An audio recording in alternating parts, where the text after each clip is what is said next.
Is there a PS controller in the works? David in Tel Aviv, Israel wants to know. David writes, "Hi Paul, I love your DAC." Why, thank you, David.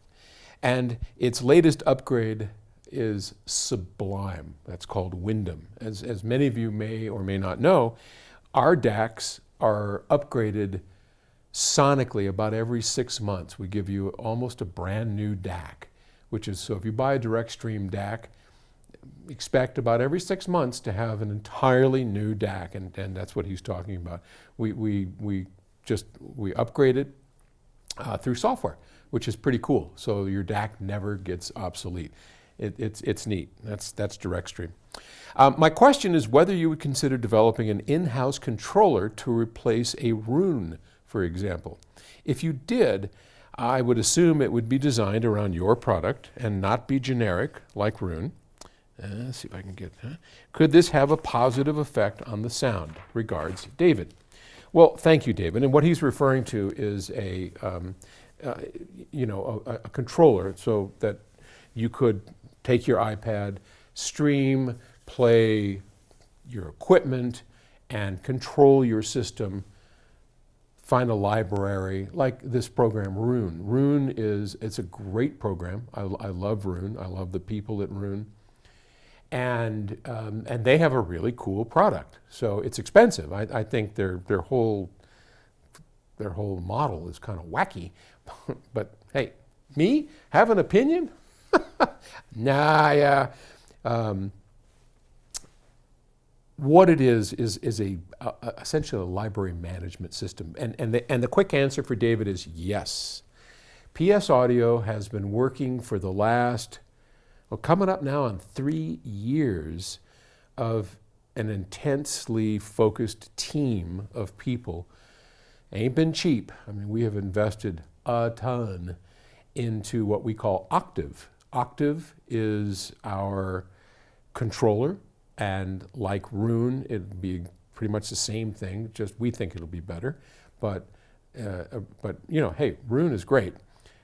It'll certainly, Octave, which is upcoming, will certainly outperform just about any other thing that I am familiar with out there, for, iTunes, because what we realize, and what David probably realizes, is the essence, what you're trying to do is create a machine interface, a human machine interface, to where it is, as opposed to me getting up and inserting a disc or putting on a record, I have my entire library right here, just like iTunes, and I'm able to scroll through and find if I want to stream or I want to play a CD. It should all be stored in my server or wherever, my computer, wherever it is, and I should have access to it. But while there are hundreds of systems that do that, and that's nothing really too special these days. I mean, you can, on your phone, you can use Apple Music or any of those things to do it. The trick is, and why he's asking this question, is because if you do it properly, the ability to play millions of tracks of your own, of what's stored on streaming services, in such a way that it is a joy to use and to discover new music, to easily find the music you have, and then once you have it, to read about it. And remember how we used to take the album art, the covers of an album, and we'd flip it over as we're listening, and we'd read the back liner notes? Well, you want to be able to do that as you're playing on your iPad. I want to sit here and play, if I'm listening to whatever, this album, I'm going to click on it and go, and I'm going to read about this. And then we take it a step further. And this is what's going to be really cool.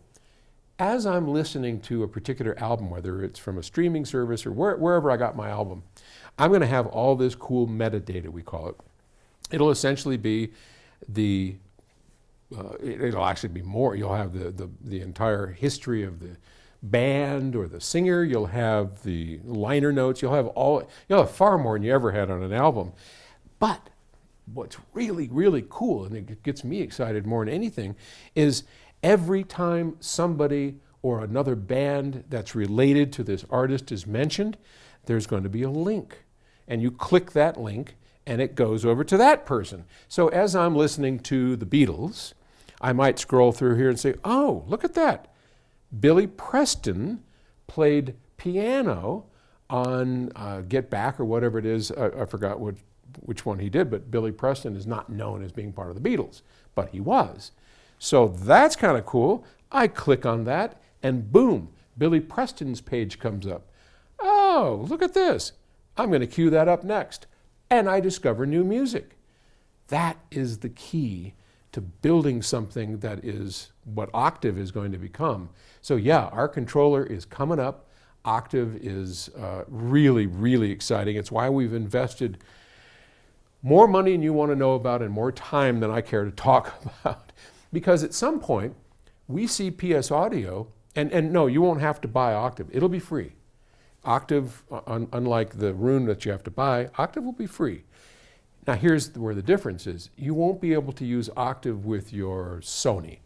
You'll only be able to use it with PS Audio equipment, but we eventually are going to outfit everything that PS Audio makes and make it Octave ready. So you have the free Octave app with all that free information and metadata at your fingertips, and you'll be able to use it on all your PS Audio equipment, which is kind of where we're going with this thing, which would be kind of cool. So, okay, thanks for the question. I'll talk to you tomorrow.